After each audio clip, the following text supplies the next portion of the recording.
Hello and welcome to another episode of Forward with Forley. Today we're going to talk about packing for your guide dog when going on a trip.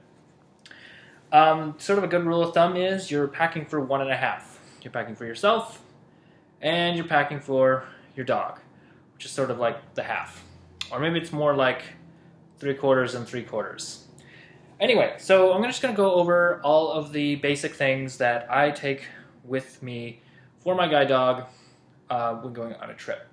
If I'm going to be flying, taking a train, bus, anywhere where I might have to check my luggage, I always divide stuff into carry-on / can't live without it, and things that I and my dog can live without.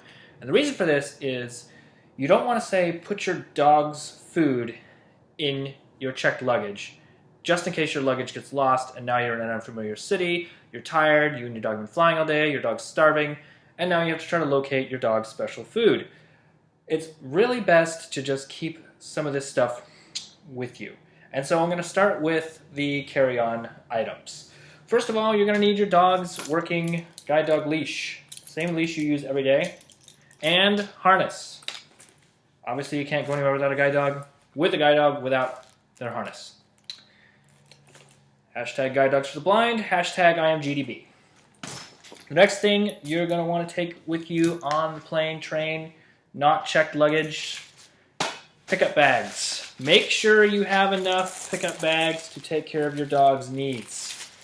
Take a lot of them. This is a big stack. You always want to take more than less. The last thing you want to do is try to find something to pick up after your dog. That is no fun. Dog food. Super important.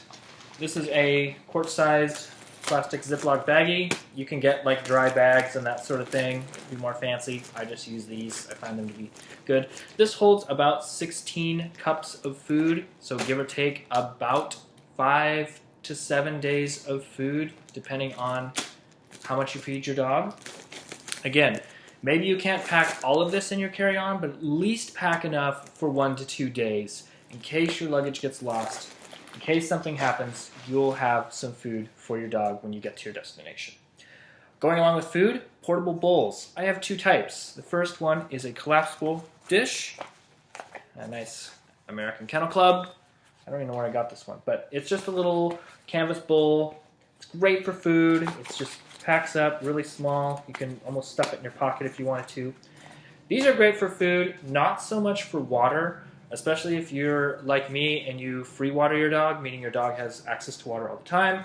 It's really not ideal to use this because these get really soggy and kind of gross after a while. And so they're really good for food. I haven't found them very good for water. So to solve the water issue, I have a miniature-sized stainless steel bowl. And I think you can get these just about anywhere. It's probably like for a cat or something. Someone gave this one to me. But it is great. It's small enough, again, that you can put in a bag. And again, you could probably live without this one. It could probably actually go in my checked luggage because I have the collapsible bowl. So if I had to give my dog water in that, I could. But it is definitely easier to have this for water. If you're going to be flying, you definitely want to have a jacket. So this is just a very thin little fleece-type jacket for your dog. Nice little plaid pattern here. And the reason for this is there is cold air that is blown throughout the cabin to help regulate temperature and air quality. Similar to like central air vents in your home, these vents are located on the floor, right where your dog sits, underneath the seat in front of you. And so after even like an hour or 2, I've had dogs that will literally start shivering because this is like really cold air blowing on them constantly. And they're not moving. You're not moving. The only thing that's moving is the plane and the cold air. So this is, again, really small. You can put it in a small bag or whatever and roll it up. Pull it out when you get to the terminal. Even when you get on the plane, especially if the plane is really cold to begin with, it's probably going to be cold for quite a while. I would not put this on your dog if it's like hot outside. Wait till you get in the air or get on the plane to put this on your dog. The next thing I take, of course, is measuring cups. You should use the same ones that you're using at home. should always use a measuring cup with a guide dog so you know exactly how much they're getting. You don't over or underfeed them. I have a full cup here and a half cup. These are just regular old ones you could measuring cups like you'd see in your kitchen. Travel hack, take the half cup. It's much smaller, it's easier to handle. But don't forget that you have the half cup, because if you give what you think is 2 cups of food to your dog in one of these, you're obviously only giving them 1. Your dog isn't going to be very happy with you. But it saves a lot of space, half versus whole. So definitely take the half cup, and remember that you're taking the half cup so your dog doesn't get angry when they're like, how come I don't have all of my food in my dish? And they know, by the way. They definitely know. Next thing is a bed. Now, this is just a simple little mud mat thing, and it's really not the most comfortable thing for your dog, or my dog, to sleep on. But what's really important is it has my dog's scent. So the dog may not know where we're going, and maybe, unfamiliar hotel, somebody's house, Airbnb, wherever you're staying, but this has the dog's scent and some fur on it, which is really important because the dog will smell his or her scent, and it will be something that's familiar to them. So even in this crazy, unfamiliar space that they're being asked to travel through, they'll at least be sleeping on something that smells like themselves and is a little bit more consistent. It also gives you the opportunity to teach your dog, to go to bed if you use that command, or go to your place. They'll have a place to go to consistently. Going along with the bed, always take a tether. There's actually 2 of them hooked together because ours are really short. These are really short.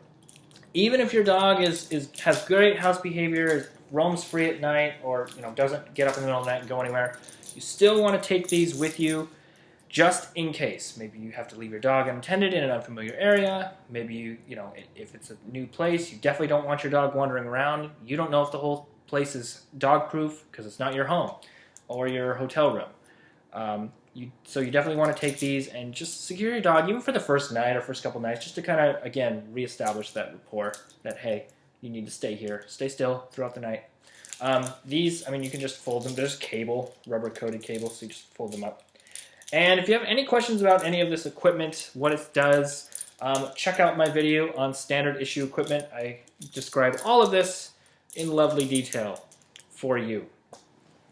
If you're going somewhere hot or freezing cold, take some booties. These are rough wear boots. Again, more of a description in my other video, but these are great. Slip them on your dog's feet. Of course, if you're going to be using escalators and you're a client of Guide Dogs for the Blind, you know that policy and procedure tells you to use these on escalators. I don't know about other schools, but that's what we do. So definitely keep these around. Even if you don't think you are, you just never know. You might just want to, they're just, again, pretty small. Can be going in the checked bag, no big deal. If you can be gone for more than a couple days, take your grooming tools. I just have a simple comb or brush and comb. I swear I know what they are. Again, you want your dog to be healthy, looking good. It's always good to groom your dog anyway. So take these with you. Again, you don't need to take all of your grooming supplies, just the simple stuff to get the job done. And finally, the last thing I take is a white cane. And you're going, why would you take a folding white cane? You have a guide dog. Correct, I do. But just in case something happens, just in case your dog gets sick, there's some kind of emergency, heaven forbid your guide dog passes away while you're traveling. It has happened. It has happened to me. So I am speaking from experience. Have a mobility tool that you can use to get your dog to the vet, get out of an emergency situation, like a fire evacuation. If your dog, like I said, passes away, some way to get home or get somewhere. On a more positive note, if you're going to be somewhere where you're not wanting to take the dog or can't take the dog, maybe you're going to a fireworks display or wherever, anywhere you think you might not want to take your dog, obviously take a cane. It will help. It's also good for orientation purposes too, because remember, you might be in a place where you have no idea where you're at. Your dog has no idea where you're at. You both are completely lost. Pulling a cane out and kind of, getting a tactile map of where things are might help you solidify directions that you can then give to your guide dog. Again, it's not mandatory. A lot of people just hang out of these but don't necessarily pull them out in the middle of an airport and feel their way around, but they're always good to have more of a safety precaution than anything. That's what I'm emphasizing here. If something happens to your dog, you still want to have some kind of mobility tool that you can use to get where you need to go. Some optional items that you might take along. If it's freezing cold or the middle of winter, you might take a heavy jacket for your dog. If it's hot, obviously the booties. If it's coming up on the time of the month where you feed your dog their monthly preventative, flea and heartworm, you definitely want to take those with you because you want to keep those on a pretty consistent schedule. The other thing that is sort of give or take, depending on you and your dog, I still would recommend it, is a head collar. Maybe you don't use these on a regular basis, but you definitely want to make sure and have one. New environments obviously can be really stimulating for a guide dog, so having one of these, again, just folds up. I mean, it can go, it's the size of my fist, so I mean, you can just throw it in a bag and then you just have it with you on your trip with your dog, and that will help you if you need it. It's just one extra tool that you have at your disposal to make your trip a little bit easier. Anything else that you might need, medications, specific dog food, any special tools or techniques that you normally would do at home you want to take with you. The idea being that you are facilitating general life for your guide dog and keeping them comfortable, happy, healthy. Another optional thing that you might take is a dog's favorite toy. Dogs get bored, so you could take something like this. Is Forley's favorite tug toy. Although it's kind of heavy and big, so it might not be the best thing, but a bone. Anything small. I wouldn't take something that's like loud and rattly, like a jingly ball or something that could get really annoying wheeling that through the airport or carrying it on your back in a backpack. But but give them something to do because they might have some downtime. So again, if you're traveling, waiting for a bus, train, plane, hanging out at home in the hotel room, you want to give them something to do and give them some downtime as well. Bones are really great to take for this sort of thing.